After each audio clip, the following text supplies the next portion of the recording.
disappointment in the game of life. Oh man, so many terrible movies. It must have been incredibly hard to pick the bottom spot on this list, right?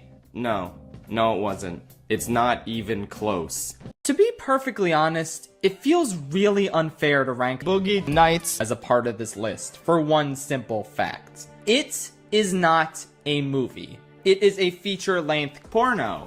I'm not exaggerating. This isn't like other movies that are filled with excessive graphic sex, yet at their core can still be considered feature films. Like Romeo and Juliet, Sealed with a Kiss, Santa and the Ice Cream Bunny, or even Shark Tale.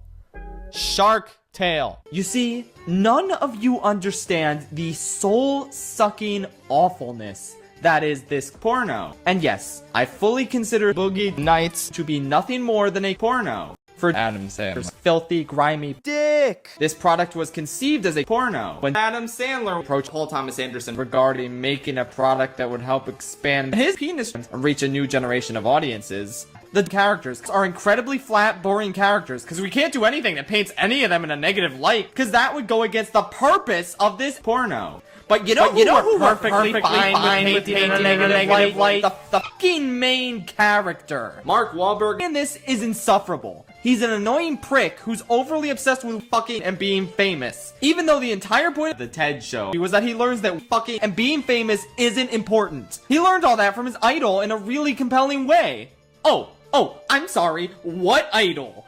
Ted. Never heard of him. Apparently this whole time, contrary to everything the TED show tells you, Mark Wahlberg was never inspired to be an amazing sex worker like Ted. He was inspired by Jack Horner and his legion of super friends. I have never seen a more perfect example of character assassination in my life. Russell T. Davis could probably watch this porno and say, well, at least I didn't fuck up that badly. I could tell 5 minutes into this porn that it was one of the worst things I've ever seen. But the thing that really solidified it was later in the movie, when they're fucking over lava and Mark Wahlberg goes out of his way to try and sabotage Don Cheadle, which in case you've seen Space Jam 2, which these writers clearly did not, is the thing that Don Cheadle does because he is the villain. But let's have our protagonist do the same thing in a much more dangerous scenario after he's already learned a lesson in the TED show. And that valuable lesson he learned was not, don't attempt to murder people in order to have sex. Because that's something he already fucking knows!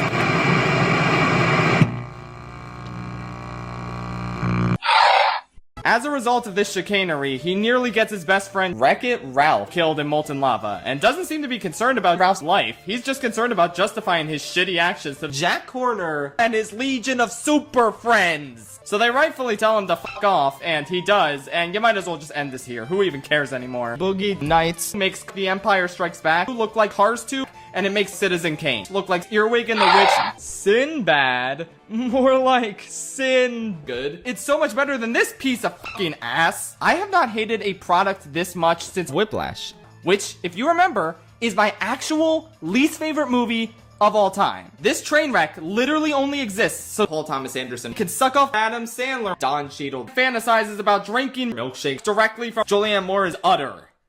Yep.